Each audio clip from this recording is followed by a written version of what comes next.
Good morning बच्चों। आज हम पढ़ेंगे संज्ञा। पिछली कक्षाओं में भी हमने पढ़ा है कि संज्ञा किसे कहते हैं। किसी व्यक्ति, स्थान, वस्तु या भाव के नाम को संज्ञा कहते हैं। व्यक्ति जैसे कि रमेश, रमजान, शीला। स्थान जैसे बनारस, कलकत्ता, दिल्ली। कमरा। वस्तु जैसे पेन, पेंसिल, किताब, पेपर। और भाव जैसे क्रोध, मधुरता, नीचता, नम्रता, है ना। ये सारी सब चीज़ें हमारी संज्ञा के अंतर्गत आती हैं। इस आधार पे संज्ञा के मुख्य रूप से 3 भेद किए गए हैं। पहला है व्यक्तिवाचक संज्ञा, दूसरा जातिवाचक संज्ञा और तीसरा भाववाचक संज्ञा। व्यक्तिवाचक संज्ञा क्या है? जब हम किसी व्यक्ति या स्थान या वस्तु विशेष का नाम लेते हैं तो वो हमारा व्यक्तिवाचक संज्ञा के अंतर्गत आ जाता है। जैसे व्यक्ति के रूप में जवाहरलाल, महात्मा गांधी। स्थान के रूप में यमुना, हिमालय, दिल्ली। वस्तु के रूप में जैसे रामायण, बाइबिल, गीता। ये सब चीज़ें ये नाम हो गई। तो ये हमारी व्यक्तिवाचक संज्ञा के रूप नाम से जानी जाएंगी, जहाँ पर पर्टिकुलर किसी व्यक्ति, वस्तु, स्थान का नाम लेते हैं, यानी एक विशेष व्यक्ति, विशेष स्थान या विशेष वस्तु का बोध होता है, वहाँ पर व्यक्तिवाचक संज्ञा होती है। दूसरा हमारा है जातिवाचक संज्ञा।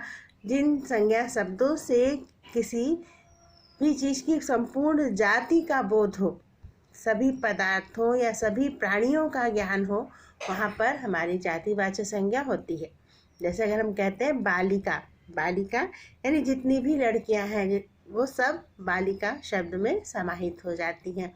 या इसी तरह से कहते हैं पुस्तक, तो जितनी भी पुस्तकें एक साथ, बहुत सारी पुस्तकें इस पुस्तक में समाहित हो जाती है। जैसे हम कहते हैं गीता, तो ये पर्टिकुलर, या बाइबिल, तो पर्टिकुलर एक खास विशेष पुस्तक की बात हो रही है, तो वहाँ पर व्यक्तिवाचक संज्ञा हो जाएगा।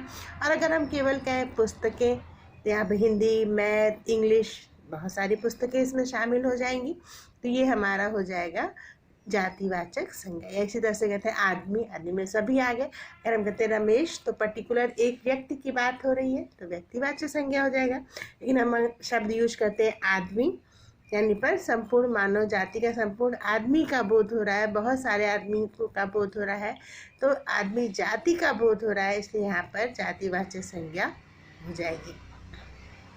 तीसरा हमारा है भाववाचक संज्ञा। भाववाचक संज्ञा क्या? वो संज्ञा शब्द जो गुण, दोष, भाव, दशा या अवस्था का बोध कराते हैं।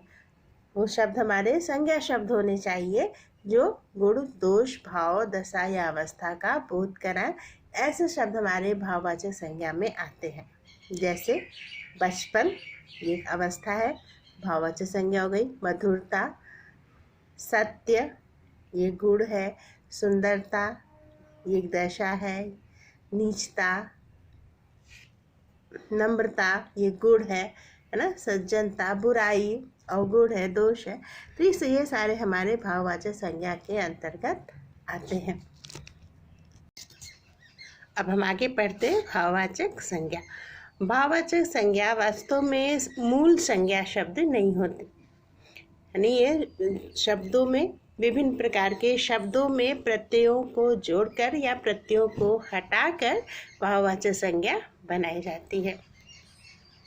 भाववाचक संज्ञा सर्वनाम शब्दों से, संज्ञा शब्दों से, विशेषण शब्दों से और क्रिया शब्दों से भाववाचक संज्ञाओं का निर्माण होता है। और इसके लिए इसमें संज्ञा या सर्वनाम, ये विशेषण या क्रिया शब्द में ई, त्वा, ता, पन, पा, आहट, आवट या फिर त्या प्रत्यय लगा करके भाववाचक संज्ञा बनाई जाती है। जैसे लंबा,